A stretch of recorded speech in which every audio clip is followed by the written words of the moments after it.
I see Julie, our producer, grinning there when I say follically challenged. I wonder who she's thinking about. Me, of course. Isn't that it, Julie? Yes. Wish John Paul Wooten a happy 29th birthday. And please wish Anne Duggan a speedy recovery. She had a cycling accident, recuperating. Anne is choir mistress at St. Paul's Folk Choir and soul singer. A great trooper. We all think the world of her and her enthusiasm. Best wishes from Carmel and from many others. Also, we've had a text in from a listener in Tramore. There is a scam going around, a text message from Revenue, purporting to be from Revenue, but it's not from Revenue. Do not open this, says this texter from Tramore. Keep your texts and your comments coming in, 083 3333 975. If you're a golfer, have you a tea time booked for Monday morning? We want to hear from you, please. How excited are you about going out on Monday regarding golf? Also, a lot of the reopening of some businesses is going to take place on Monday. We're going to hear from Seamus Reynolds in a minute. The Barrack Street Concert Band, 150 years old, young this year, began in May 1870. We're going to be talking to Michael Rowe later. So any memories, any thoughts, any, I suppose, lovely messages regarding the Barrack Street Band, please text us in 083 3333 975, or you can call 051 846 123. And we're going to be talking to Jenny Keane. She's a yoga teacher. She's branched out into a thing called, wait for it, orgasm workshops. Sorry, I have to say that quietly because I'm going to do a parental warning when we do that. Special workshops regarding special Tantra yoga and how that makes some people very, very happy. Now, what is going to make people happy on Monday morning is to be able to go and buy your nuts and bolts, possibly at some of the hardware shops that are reopening. One of the main ones in Waterford is Morris's. Seamus Reynolds is the manager there, and I went along yesterday afternoon, maintained the social distance and did an interview with him about the reopening of business on Monday morning. Seamus Reynolds, how's it going? Not too bad, Damien, not too bad. You're very welcome. There's a few people over there in that part of the store. What are they doing? Well, basically, all our staff are here at the moment. We've actually, if I can roll back a little bit, we've never left our staff off. All our permanent staff were kept on the payroll, and then gradually we brought them back over the weeks because we were doing a kind of a click and collect system and a home delivery system. So as that started to pick up, we brought our staff gradually back, you know. So so what they're doing at the moment basically is orders are coming in via email, and the guys are going around picking them, contacting the customer, getting their card details and getting them ready for either delivery or collection at our trade gate. Okay, we'll walk over this way towards the I see tumble dryers and all sorts of stuff, and we'll maintain the social distance as we do. Tell me about how things have worked in the past 8 weeks. It's been incredibly difficult, to be honest with you, Damien. When your whole business is geared up towards meeting customers when they come in the door, dealing with their inquiries and all that sort of stuff, all of a sudden you're dealing with emails and phone orders, and you're not having that interaction with the customer that you're used to. It's a little bit strange, It's a little bit strange. But look, we've kept it going. There's been good morale around the business with the staff that are here, and good banter with the customers. And I have to say, the customers were exceptional throughout all of this, We've about 60,000 odd products in our company, and if somebody's ringing and looking for some screws, they're trying to explain to you over the phone what they're looking for, or via an email, and some of them, there could be 10 or 12 emails to and froing before we get to them, we, including weekend staff, casuals, we've about 75 in our team, The equivalent of that would be about 63, 64 full-time equivalents, or full-timers in the business, It's maybe too early to look at figures, but I presume on a weekly basis you're looking at how much sales have gone down or up. A lot of people doing home DIY things and things like that. Could you give me a ballpark figure how things have been the last 2 months? We've been considerably down, Damien, unfortunately. As I say, over 50% of business is trade-related, building and that sort of stuff, and that has just stopped. So that's gone, We're lucky enough that we have a good footfall through our business. We'd normally have about 900 to 1,000 trade transactions every day. We're dealing with about 200 at the moment, just to give you an indication of the drop-off in the business, Sales 20%? Down. 80% down? We have between 60 and 80%, yes, you're right, yeah. We'll talk about the new systems that are going to be put in place on Monday. and the pickup and how you're planning to ride that out. We've had the COVID subsidies, so to be honest with you, Damien, if that wasn't there, we would have been in very, very serious trouble. So in fairness, I think the government really did a good job at that end of it. I think that was very, very good, and it gave us the opportunity, as I say, to keep, in conjunction with, we're a local company, we're owned by local people, and in conjunction with the owners, we were able to keep all our full-timers, our permanent people on the payroll because of that. So I think it was very, very good. It's been the biggest seller over the last... It's paint, and more paint. To be fair, it's we're very, very lucky. We're 35 years in business. Morris has started dealing with paint about 2 years after they started, so we've built up a very, very good crew. We have 4 exceptionally good full-time guys down there that are incredibly knowledgeable. We have Glenn, we have 2 Tonys, and then we have David, and that is supported then by some weekend casual staff, but those guys are just phenomenal. It's correct, yes they have. Now I'm looking at the floor markings here, and I'm looking at different systems that are in place. Tell me what happens on Monday. What customers can expect? Effectively, before we closed, we had a kind of a queuing system at that point. So what customers can expect is that when they come to the door, we'll obviously have to restrict our numbers in. We have hand washing facilities at our front door. We also have them at our trade entrance. We have 2 entrances into our business. So we've sinks at our trade entrance into the building, and we have them at our front door. We have hand sanitizing units. All the tills are constantly being washed down. We have protective screens around all of the till areas and all the customers here. Really, our plan is next week is to try and facilitate as many customers as we can without rushing them, but to make sure that people aren't waiting too long outside. So it's getting what the customer needs. We'll have people waiting inside the door when they come in, looking for what they need, helping them get their products, and ideally keeping the flow moving, Because if I come in here and I look at the Kenwood mixers, or I look at all those kitchen appliances, and I start picking them up and start handling them and start putting them down and start looking for something else, as customers do, what do you do then?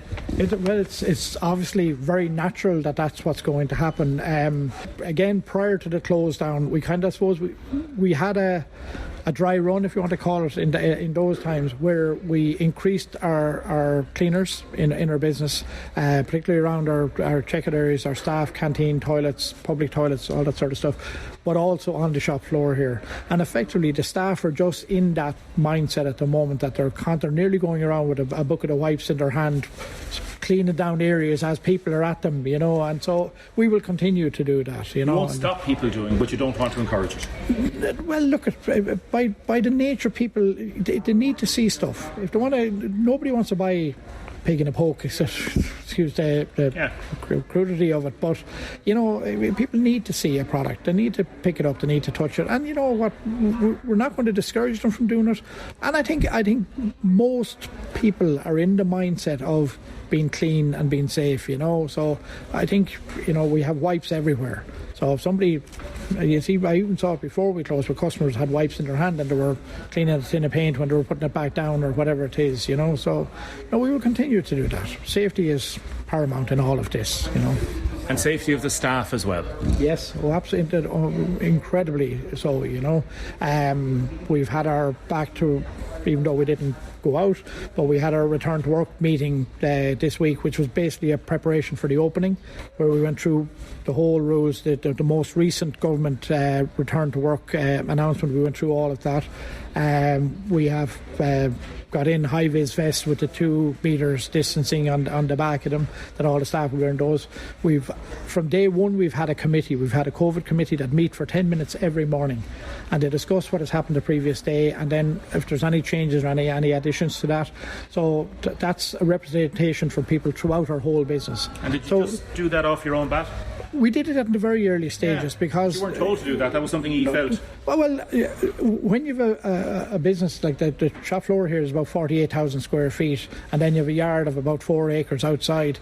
Communication is huge, and when you can get an opportunity to broadcast messages to people. It's incredible, you know. And we've always used the kind of the mini meeting situation to try and get messages out there, be it customer service or be it sales that are coming up or whatever it is. So it just seemed like a natural progression for us to have this COVID team, as I say, especially representations from each area, because in the very early days, and without going back over to when we made the decision to, in conjunction with the owners, to keep our people on our payroll, we felt at that point that people would be nervous and people would be worried and worried for their jobs or worried for their safety or worried for their health. It seemed just so natural to have those meetings to allay those fears, and that worked for us, I think. It really worked, did it? Yes, it did, yeah. Like, if you didn't have those meetings, could you envisage different scenarios? Certainly, there's no question of it. I mean, in those times, and in those very difficult times, uncertainty is the enemy, nearly. You know what I mean? And when people start to worry, standards fall, or you know, the concentration goes. You know, it was as much for the safety of our staff that we had those meetings, because, you know, when people feel concerned or feel in those areas, they need to be listened to, and this gave an opportunity. So any person working within the area of one of the COVID members could go and say, listen, I'm concerned about this, will you bring that up at the meeting tomorrow morning? And that worked very, very well, you know. We'll walk over here through the kitchen units. Again, another area that people will want to open presses and open drawers. Yeah, well, it's the nature of our business, you know. I mean, if somebody's going to be spending 4,000 or 5,000 euros on the kitchen, they want to make sure it's working, and the door movements are smooth and the drawer closings are soft and things like that, you know. So, did it annoy you in any way that some stores, the range, for example, and again, I'm not picking that out, but it was open and they were fully within their rights to open. Did it annoy you to see the range open and ye closed?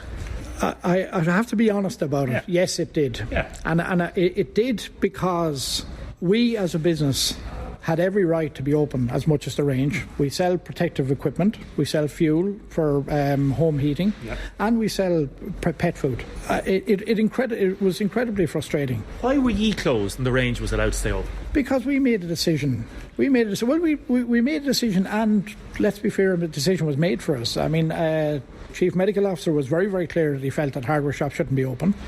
And we really took the approach here that, look, safety first, for number one, for our employees. We didn't want to put our employees in the early days. This was really, really uncertain and nobody knew what was going to happen. So it was incredibly important that we looked at our own employees and made sure that we were protecting them. But also, as a business manager, effectively, when you have customers coming through your business, the responsibility is on your shoulders to make sure they're okay as well. So, and again, the range did nothing wrong by staying open. They protected their staff as they see fit, yeah, and they would say that they were fully entitled to do what they did. Was it because they were selling a certain type of product in a different way, or were they just not considered a hardware store? No, I just think they made a decision to stay open. That's let's be honest about it. I think it was very, very clear. We're involved in the Irish Hardware Association. We're involved in several other organisations, and the message from those was, close your doors, guys, close your doors. We complied.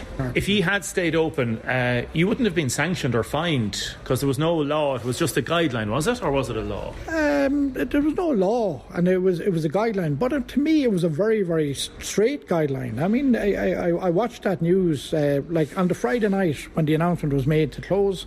The detail of it only came out at about 2:30 in the morning. We were open at 8 o'clock the next morning, so we found ourselves at 8:45 to have to close our doors.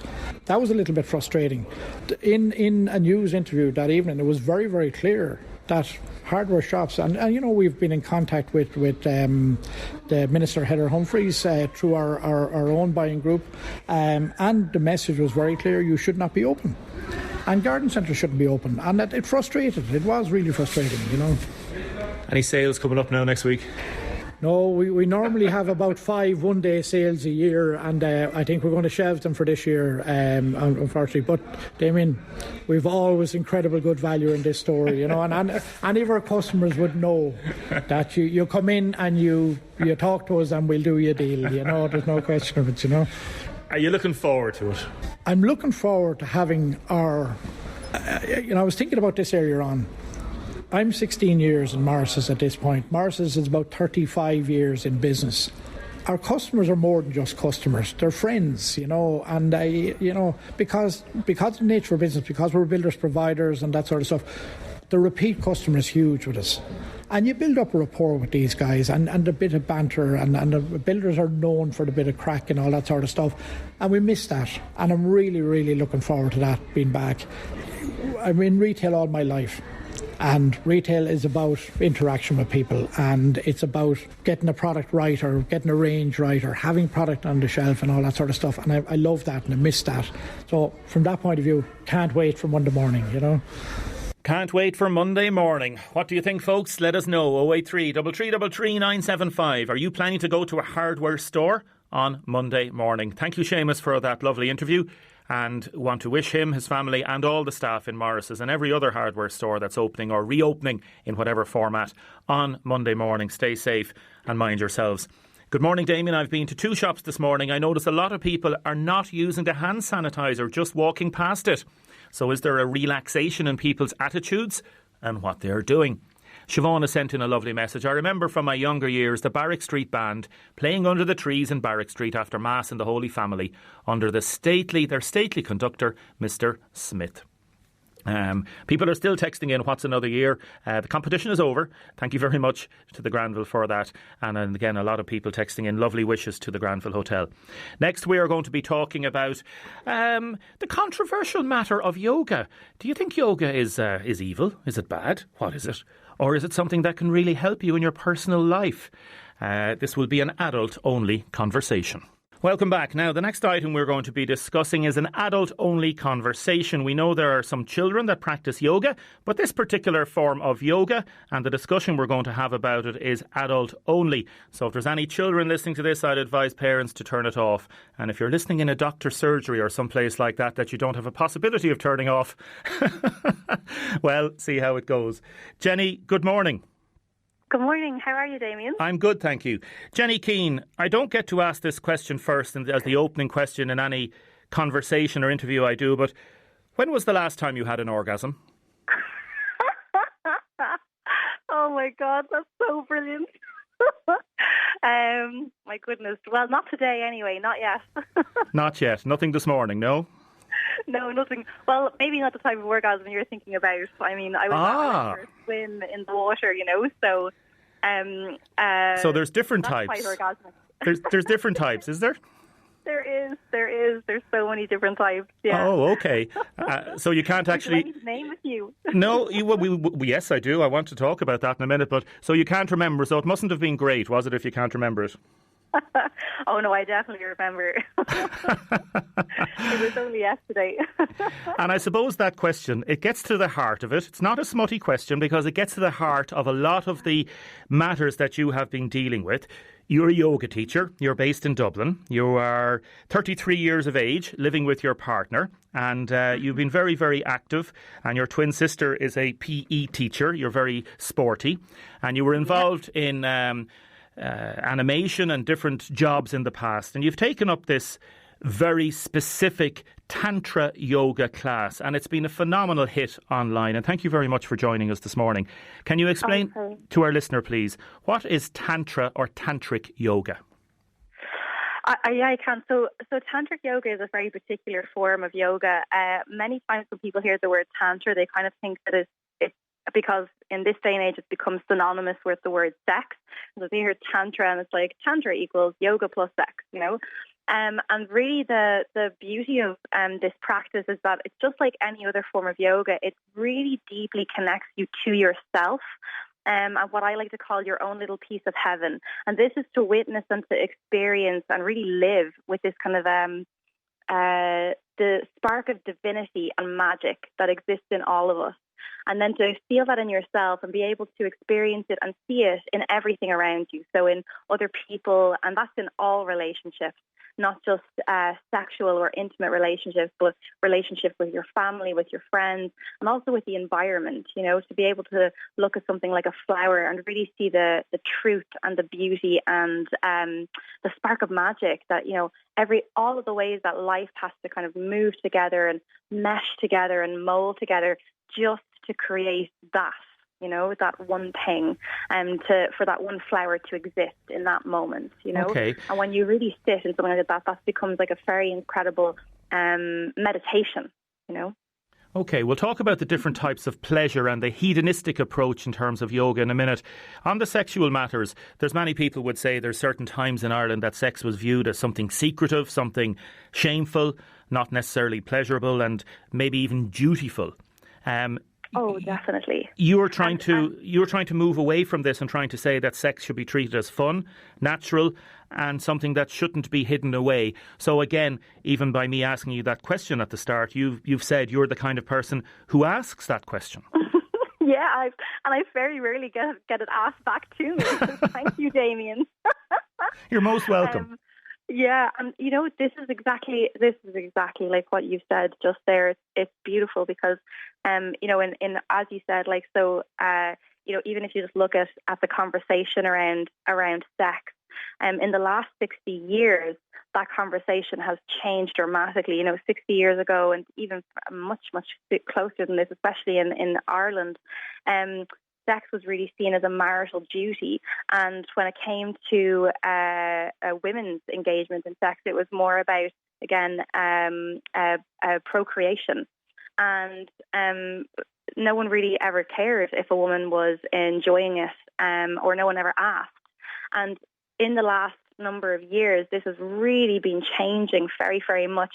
And when we talk about pleasure and we talk about sexuality, it's really this idea that sexuality is, as we said, it is not something shameful, not something that's secret. Sexuality is a fundamental expression of being a human being, and that means that the word sexual, to be sexual is to be sensual, that we move through the world, taking the world in through our senses, smell, sight, touch, all of these things. And this is really the way that life penetrates us, if we let it, like to smell roses, or to touch, or to hold your child's hand. You're taking in the world through your senses, and in the same way, you move through the world expressing yourself in the same manner. And so this is something, that's really natural, and everyone is doing it.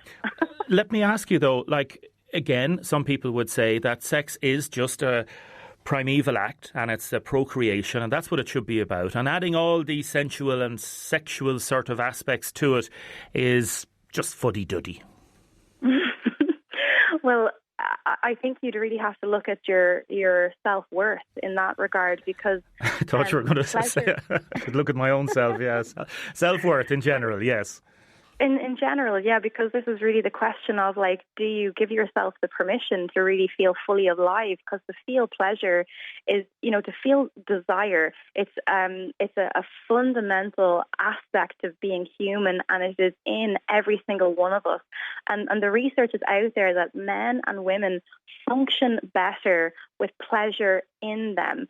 All systems function better. We're healthier, we're more vibrant, we have energy to kind of move through our day, our life, our work, to create a family and then grow a family up. So this gives us energy, and if you're saying that it's not something that you need in your life, it's to ask yourself why. Why deny yourself the pleasure of being in a human body? Why deny yourself these things? Because really, at the end of your life, pleasure is the things that brought you pleasure, that made you smile, that got your blood pumping, are the things that you are going to remember. You won't remember. I say this all the time. Our culture, our society puts a huge value on hard work and setting goals and going out to attain those goals, and there is very little. Very little attention brought to pleasure, because we're seeing there's confusion about it. Okay. We think it's... Let me ask you a little bit about yourself. And again, I was reading the article in the Sunday Independent, and if anybody wants to do it, it's an excellent article. And I was looking at your Instagram account in terms of the messages that you're putting out there. And you had difficulties on the pill in your 20s, and you were told you were infertile. Is that correct? Mm-hmm. And you'd love to have children. I know that you wanted to have 7 children, and you're at a situation now that you I suppose you're reevaluating life, and everybody's doing that. And you're running a Zoom workshop called Orgasm Online, and you've had hundreds of women signing up. It's a women's only Zoom workshop, is it? It is, yeah. And how do you, just on a simple thing, how can you prove that there's not any men there? Have you a way of filtering them out? So I can see everybody's emails. I mean, obviously someone can set up a fake account and whatnot, but really this workshop, there's nothing smutty in it. It's very much like a progressive and comprehensive sex education. There's nothing being revealed. For the people who are attending, they can keep their cameras switched off the entire time. Their audio is off the whole time. And essentially it's just me presenting information and education that really none of us received. Okay. And so there's no, there's no nudity. There's typed messages can be put up on the screen. So there's nothing rude in it, as they say. Oh, absolutely not. No. It's like when you're really, really tasteful. And even if someone was to turn up with those intentions, I think within the first 5 minutes they'd be like, oh my God, I think I'm just going to stay because I'm learning so much, Nothing rude. It's like when you'd be watching telly as a young chap in the family, and something rude would come on, and Mammy would put the tea towel in front of the telly. Oh, you can't watch that. That's the Rudy bit. We have had some really funny stories in the workshop as well. I send out a workbook, and the first kind of page says orgasm online, and one of the ladies, or one of the girls who were there, she asked her dad to print it out, and she was totally fine with it. He was like, what is this? Now I want to ask you a very specific question, because I know we could talk for Ireland on this. Fantastic show, Damien, really enjoying it, particularly this item, says a texter. I don't know if that's a male or female texter. Now, you talked about different types of orgasms. Do you do this yoga, this Tantra yoga, to effectively try to get your body in a particular frame of mind to have an orgasm, or to be more accepting of orgasms? Or, do people actually have orgasms while they're doing the yoga? No. So I won't say no exactly, because it's possible. So essentially what this yoga is, so unlike other forms of yoga is more than likely, if people are doing it right now, very much around exercise. Okay, so, and it's beautiful. It's a physical practice, and you can actually stay in the physical body the entire time. But Tantra yoga is very much about moving a practitioner from the physical body into the subtle and energetic body. And when we talk about orgasm is actually energy. It's an immense amount of energy that moves through the body. And in yoga, what you try to do is so all the poses, the breathing, it's about purifying the body so that energy can move through you freely, and when you do that, it means something like, for example, orgasm. When you have this energy moving through you, you allow it to move through you. So it's really about expanding your capacity to take pleasure in. Because I'll tell you what mostly happens. Okay, I'm running a 30-day program at the moment with women. So it's after the workshop, they go in, if they want to, they can attend a workshop, a 30-day program with me, and they're all meeting us here. So our capacity to take pleasure in is often something that we contract around. So when we start to feel pleasure, while we meet the boundary of that, what we feel is, oh God, no, I can't feel this anymore. And sometimes embarrassment comes up. Sometimes a feeling of I don't deserve this comes up. And so you feel a contraction. And in that moment, what I'm essentially teaching you is practices that help you to relax and then learn to expand that pleasure. So eventually orgasm becomes a never-ending thing. The beauty of this thing is that if you think that you've reached the pinnacle of, let's say, your pleasure potential, then you know nothing, because pleasure is always expanding. It's ageless. It's for everybody. There's no sell-by date. So, unlike, in society we think as we get older, it's just not something that, older people do. It's not true. It's ageless. It's for everybody, and it's always expanding. So This practice helps you to move into those states. And I know people can check it out if they follow your Instagram account, Jenny Keane, JennyKeane. Hello, Jenny Keane. And orgasm is a never-ending process. Jenny, thank you very much for joining us this morning. And Damien, can I ask you a question? No, you can't. I'd say the line is going to drop out there now in a second. You're fading out. Sorry, Jenny. Hello, Jenny. Okay, Jenny, you're gone. Good luck. Talk to you soon. Mind yourself. See you, Damien. See you. Bye-bye. Jenny Keane there, yoga teacher based up in Dublin, orgasm workshops. I'll just leave it there. Now, keep your texts and comments coming in, 083 3333 975. I'm going to talk to Michael Rowe, president of the Barrack Street Concert Band, in a second. Christine has fond memories of the Barrack Street Band playing for her uncle, Brother Michael Burke's Golden Jubilee in Mount Melleray. Fair play to the Barrack Street Band in the 1940s. My grandfather bought his first car. My step-gran, whose family had a business in Barrack Street near the band rooms, and my mum were taking driving lessons from Mr. Donnelly. With my gran in the driving seat, the car stalled on her at the top of Barrack Street, and when she got it going, it shot forward into Barrack Street and straight into the band, scattering them in all directions. Morning, Michael. How are you getting on? Not too bad, Damien. How are you keeping? Sure, I'm great. I'd say there's so many stories, and anybody who mentions the Barrack Street Band, they'll all have their own little stories about it, won't they? Yeah, so listen, I mean, we're 150 years old, as you said earlier this year, and if there's any organisation within the city that's part of the fabric of the city, it is absolutely our organisation over the last 150 years. We've been very much a band of first within Waterford, and I suppose within the state as well, in Ireland. I mean, there's some notable ones. I mean, like we said, the band was formed in 1870 in the Mount St. Christian Brothers School, and we were originally called the Amateur Band. And it wasn't until kind of 1895 when the band became known as the Barrack Street Brass and Rebrand, and now we're known as the Barrack Street Concert Band, which we changed kind of in the 80s. So that's kind of our current incumbent at the moment. But I mean, just thinking of some of the stories ourselves. I mean, there's a very famous story where back in 1922, outside the cathedral, the band were attacked by the IRA, and a big fight broke out, and there was instruments thrown into the river shore. Oh. There was kids sent down to the river when all the trouble kind of eased off to retrieve some of the instruments and stuff, and they were hidden in houses around the city. And also in the 20s again. Was it that the IRA didn't like the music? Was it, or didn't like the songs? I'd say it probably was. We played a march or something. That was probably more akin to Queen and Country or King and Country at the time. Yes. Maybe. But even in 1926, this was, I suppose, the Troll Radio part of it.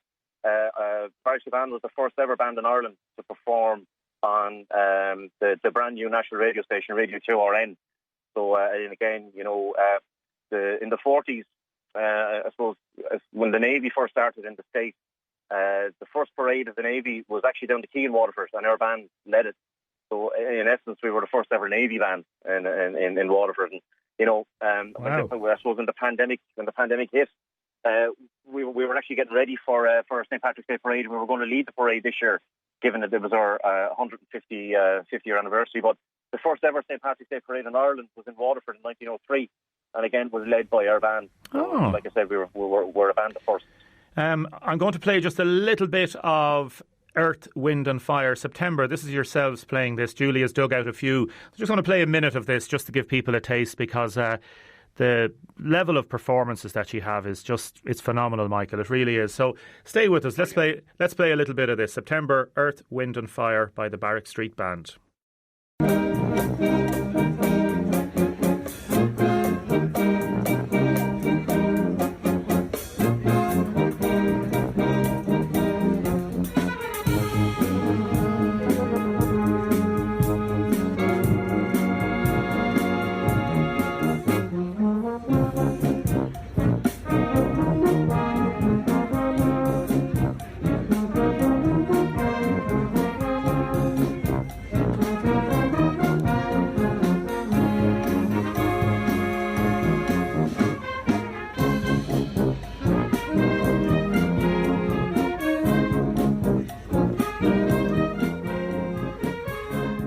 And I let that play away in the background there. Michael, unfortunately, because of the year and because of the COVID, you had a really massive amount of celebratory events planned, and it's just put paid to it. It's tell me about it. Yeah, I mean, we kicked the year off. We couldn't have kicked it off any better. We won the inaugural Waterford News and Star Green Room Awards. We won the Choice Award. Fabulous, yeah. And that really set us up for the year. We were saying, no, this is deadly, this is fantastic. What a way to kick it off. And then, we spent all of last year planning this year, because we knew how busy we were going to be. And we had, certain events, and we were planning on getting over, for our deceased members mass, a man called Mark Wilkinson, who plays with a brass band in the UK called Foden. Okay. And they're the national champions, and he's considered probably the best cornet player in the world. So that had to be postponed. We were having our celebratory dinner dance only next weekend in the Tower Hotel. That has to be postponed. I know we had many events throughout the rest of the year that and I do want to stress we're not cancelling these events. We're going to postpone them because we're very, very conscious that we love performing for the people of Waterford City and County, and we just want to make sure let the people know that we're not going to be gone away. We've survived 2 world wars and a civil war, and we're going to survive this. And we'll absolutely. I mean, you've been playing Johnny Logan there all morning. We done a gig with Johnny Logan in 2017 in the WAT Arena. Oh yes, yes, you did. That's right. Yeah. And we were planning to do a gig with Johnny again this year. Now we're talking to Johnny's people and Johnny himself to see if we can do it, what he wants to do, and so on and so forth. Because it was, as you said earlier, it's 40th anniversary of What's Another Year. But if a worst case scenario that the gig doesn't go ahead this year, it's definitely going to go ahead next year. So so again, big gigs like that, and we're all amateurs, we're all volunteers in our bands, and to organise gigs at that level takes an awful lot of time, and we're very, very lucky that we've got really dedicated members and dedicated people. And like you said, just to use your words, the level of performance and performing that we do, we're the envy of an awful lot of bands in Ireland. And I mean, that piece that you played there, Earth, Wind and Fire, that was an arrangement done by our own musical director, Mark Fitzgerald. And there's other pieces there that he's arranged specifically to suit our band as well. And you see the likes of the RT Concert Orchestra, for example, now that they're advertising. We play the music of the movies, and we play the movie in the background and all that sort of stuff. We've been doing that since 2005, 2006. And again, we're a band of first, and other organisations are copying what we do. So and it's a fantastic institution to have in Waterford, and something to be very, very proud of. It really is. And I'll sum it up in a minute. And what we're going to do at the end of the programme, instead of playing a normal song or other outro music or whatever, Michael, we are going to play another performance by yourselves. I want to ask you, there's the history and tradition there. That's one thing, but to keep the level of excellence and to keep that going, there must be this, I suppose, feeling of this is the standards we set ourselves. We will keep these standards up ourselves, and you buy into it, and everybody buys into it, and there's an honesty there between people and constructive criticism. I was talking to some people saying it's just a lovely way of learning as you go along, and that combination then with fun, that it's enjoyable.